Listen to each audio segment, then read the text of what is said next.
Assalamualaikum warahmatullahi wabarakatuh, teman-teman sekalian. Jumpa lagi bersama saya di Taufik Room. Pada sore hari ini saya akan memperlihatkan atau share sedikit tentang pengalaman saya untuk membuat kolam ini. Jadi di belakang saya ini ada kolam koi minimalis. Kolam ini sudah saya perlihatkan desainnya di video saya yang sebelumnya, serta saya perlihatkan juga di video saya sebelumnya tentang proses pembuatan kolam ini.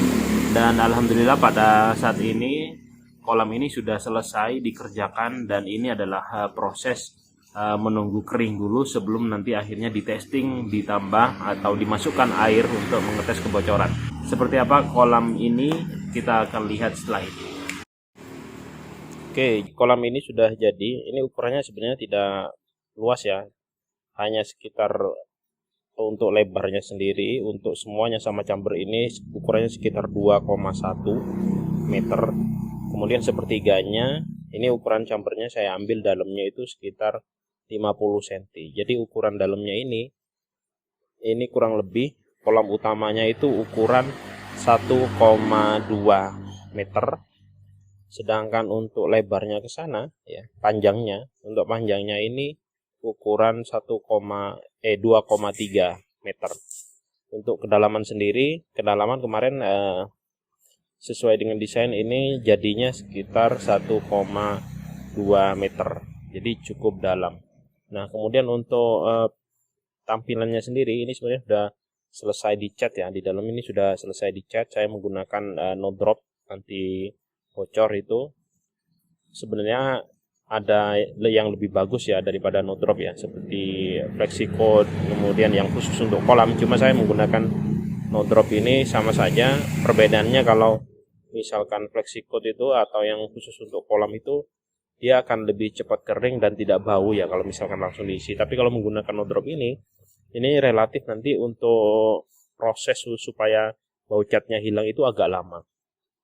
Nah, untuk tampilan luarnya sendiri saya pilih untuk batu alam jenis yang candi ya, supaya kelihatan serasi dengan batu alam yang ada di halaman rumah saya. Sini ya, ini batu alam menggunakan candi. Hanya sekeliling ini saja, di pinggir sama atasnya ini. Nah, untuk waterfallnya juga saya menggunakan batu alam candi ini. Nah, seperti apa di dalamnya nanti akan kita lihat ya. Oke, kita akan masuk saja. Itu sementara saya kasih kursi karena memang agak ini ya, agak dalam ya kalau misalkan mau turun itu ya. Oke, kita lihat di dalamnya itu ada apa saja. Kita akan turun. Bismillahirrahmanirrahim.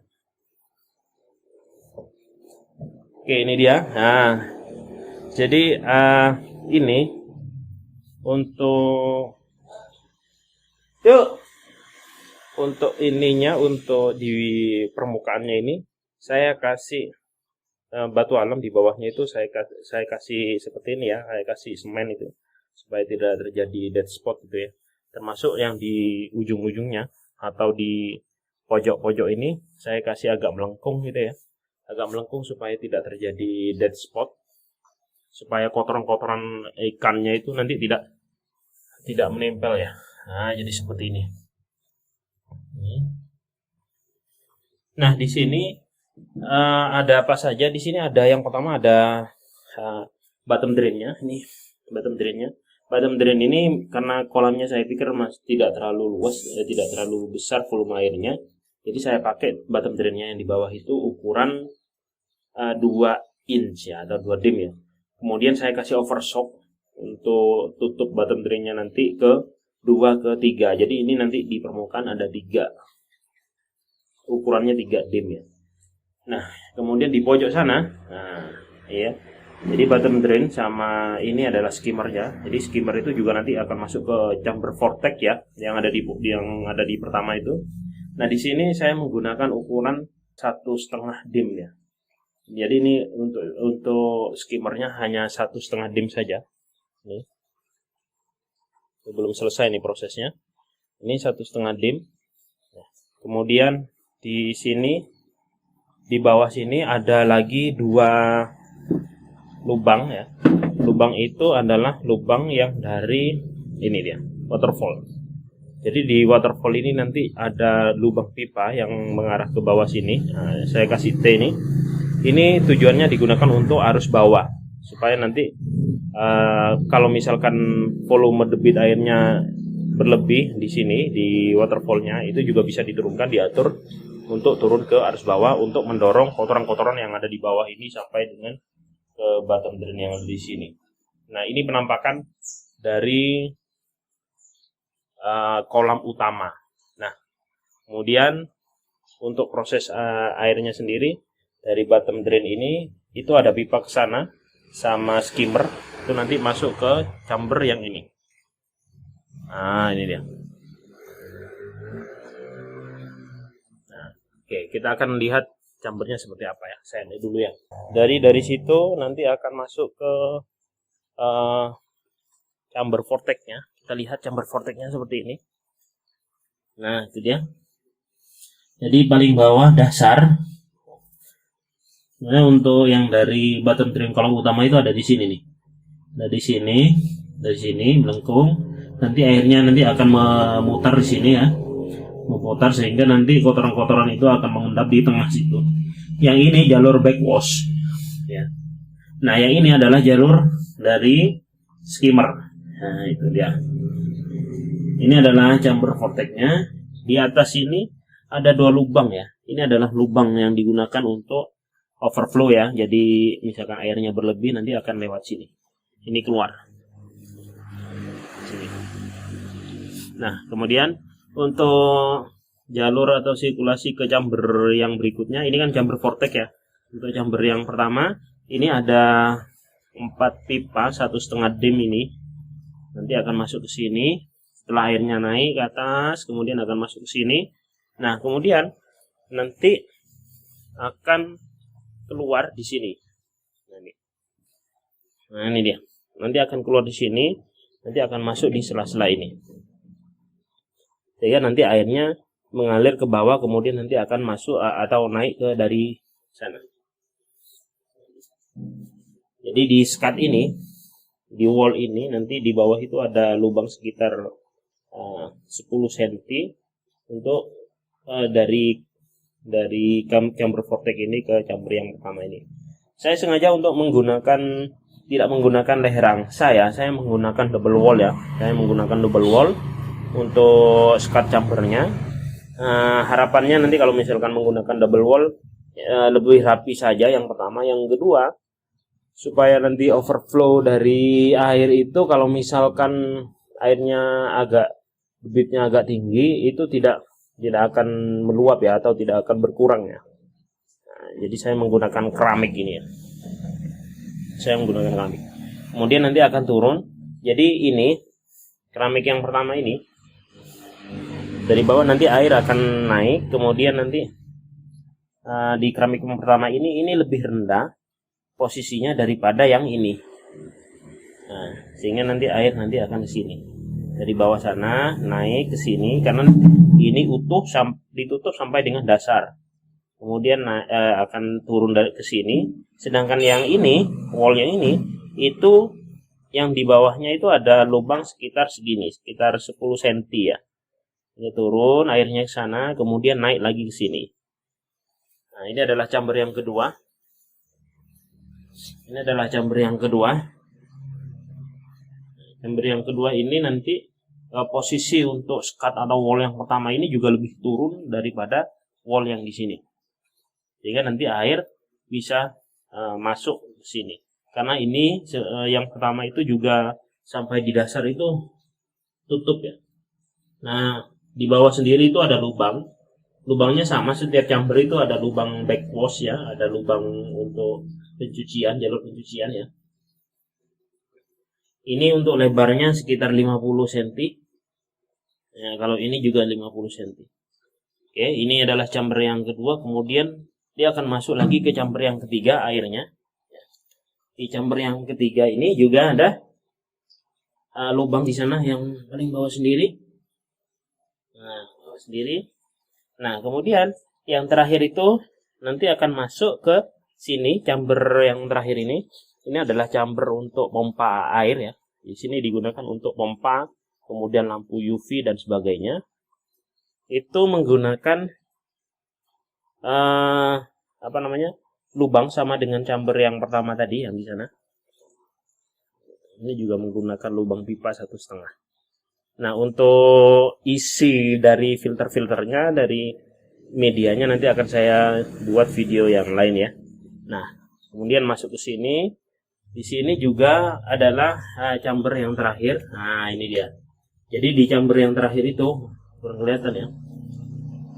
Di bawah itu ada jalur backwash 1, 2, 3, 4. Ada lubang pipa itu ya. Kelihatan nggak ya? Nah, itu dia. Ada 4 lubang pipa.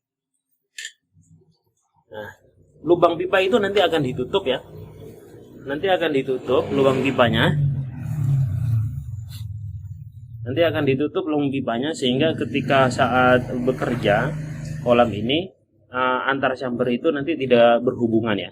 Tetapi kalau misalkan backwash ya, nanti baru itu akan dibuka untuk menguras chamber-chamber 1, 2, 3 dan vortexnya. Nah, di chamber yang terakhir ini ada beberapa lubang ya. Yang pertama adalah lubang ini ukurannya sekitar ini ukurannya 1 dem ya. Yang ini.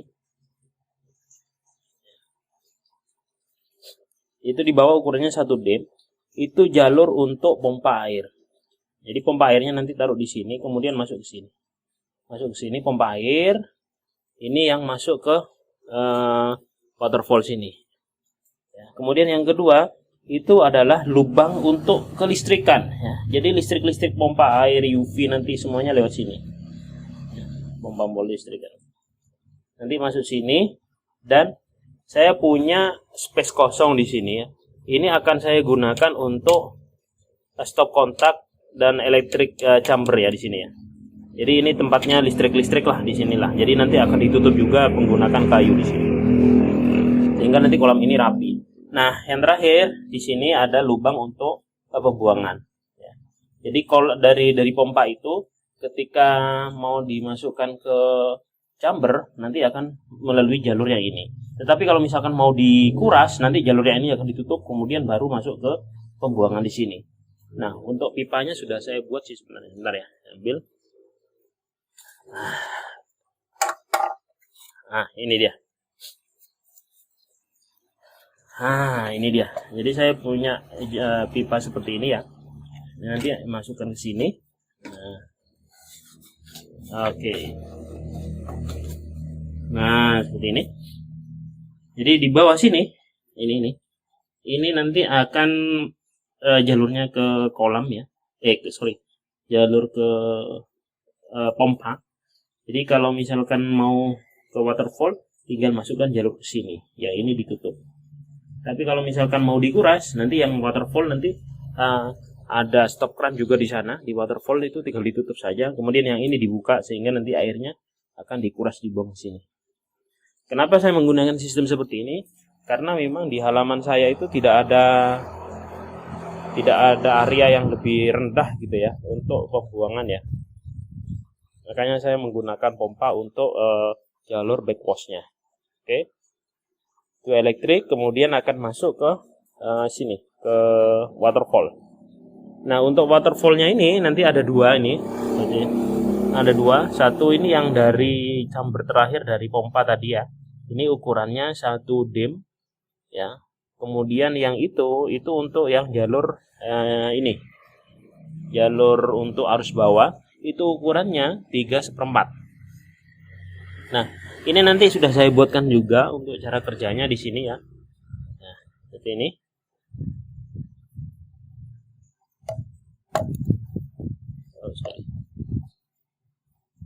Nah, ini dia. Jadi ini nanti akan ditutup di sini, kemudian yang ini akan masuk ke sini. Nah, ini masuk ke sini. Seperti ini. Jadi nanti ini stop kran untuk mengatur derasnya arus bawah ya, sedangkan jalur untuk dari pipa dari pompa nanti akan masuk ke sini dan akan keluar dari sini. Ini juga nanti akan ditutup. Nah, kira-kira seperti itu untuk kolam saya ya. Nanti besok pagi akan saya buatkan juga untuk video tes airnya apakah kolam ini bocor atau tidak. Mudah-mudahan tidak bocor semuanya ya. Untuk yang belum selesai, ini adalah cat dari batu alamnya. Jadi batu alam nanti akan menggunakan polystone ya, atau lapisi. Oke, itu saja video yang bisa saya share untuk saat ini. Terima kasih atas perhatiannya. Terima kasih. Jangan lupa subscribe, like, dan komen. Sampai jumpa. Assalamualaikum warahmatullahi wabarakatuh.